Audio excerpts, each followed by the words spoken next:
Welcome to Forced Perspective, the review show where nothing makes sense, but in the end, you probably won't learn anything either.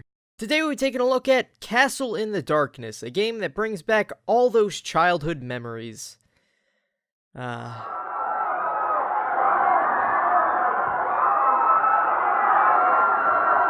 Good times.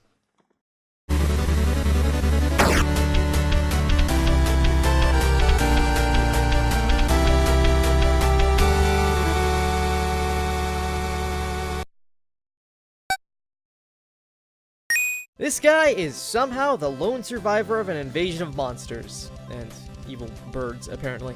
But now he has to save the kingdom, while constantly getting sidetracked and murdering people who make terrible jokes. I do not see this ending well. Well, no going back now. Castle in the Darkness is a retro-style Metroidvania platformer. I'm gonna be honest, I don't think you can be a Metroidvania without being a platformer, so that was unnecessarily redundant. I should probably fix that. Alright, so first, just to clarify, it's not just the art style that's retro, the game itself is meant to be an homage to the classics. Also, there's this, so yeah.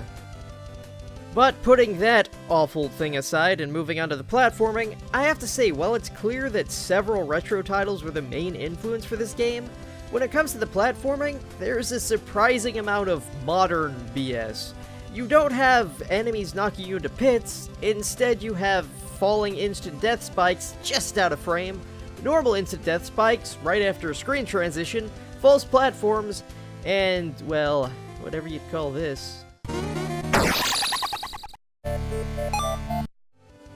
But ignoring those discretions, everything else works like the more pleasant influences. There aren't any super ridiculous jumps. For the most part, the challenge comes from you having to fight past enemies, opposed to failing the same jump a couple thousand times.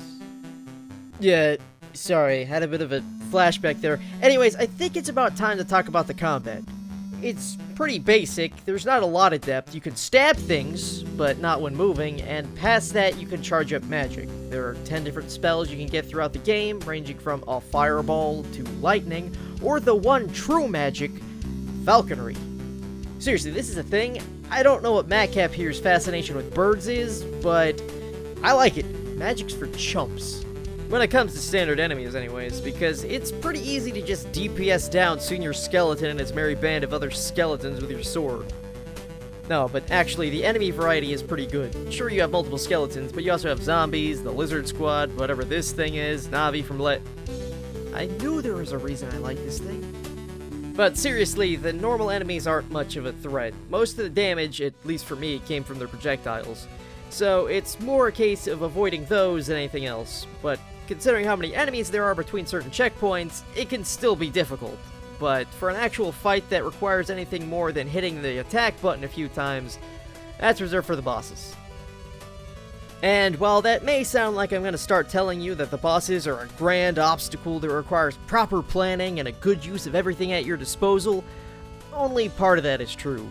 You do have to plan things out, or rather plan to die and then equip a different spell, because most, if not all of the bosses have one spell that makes them trivial. You still need to learn the patterns and avoid damage, but something that would pose a real threat normally turns into a joke when you have the correct magic equipped. With that said, you can beat the boss without using its weakness, and if you do, it's significantly more challenging and rewarding, so it's not actually a problem if you don't want it to be. But I did! That's the reason I used that method at every opportunity. Yeah, that's the reason. Anyways, getting back on track, I am now talking about the optional nature of many of the areas. I couldn't think of a transition. But yeah, you can finish the game and completely ignore several areas. For instance, this place is called the Torture Chamber. Yeah, there's just equipment and collectibles down there anyways. How do I know that? I don't want to talk about it. Anyways, there's a lot of these sections, most of which require some backtracking, which I'm fine with. They even give you these convenient fast travel points. But I feel that there should have been some kind of map, mainly because my memory is terrible and I don't have time to scour the lands for something I already found once. Well, apparently I do, because I did. Multiple times, in fact. And let me tell you, after doing that enough times, you become real familiar with the little things. Like how when you go through a defeated boss screen, the music stops and then starts over on the next screen. And also, the screen transitions are just kind of buggy in general. That might sound nitpicky, and that's because it is. But I don't really care, because you should have given me a map. You gave me easy mode to make fun of my ineptitude, but you couldn't give me a map. Did let me remap the movement keys though, so that's good. Which is actually my overall conclusion of the game itself. It's good! You know, honestly, I'm surprised it took this long for the horribly forced transition to happen. Guess I'm making progress. And the last one didn't count because... Shut up, I need this. Anyways, the point is, while it could use some quality of life improvements, and while I personally disagree with some of the design choices, for the price, as long as you could deal with a bit of a challenge, Castle in the Darkness is seriously worth a look. And in terms of length, without touching the New Game Plus mode that I know nothing about, it took me about 10 hours to get 100% completion, and close to 6 hours to go through it naturally. But you could probably get through it in a few hours if you just rush to the end. Which I would recommend. Hey, thanks for watching. Click over here to watch the last review. Or don't, whatever.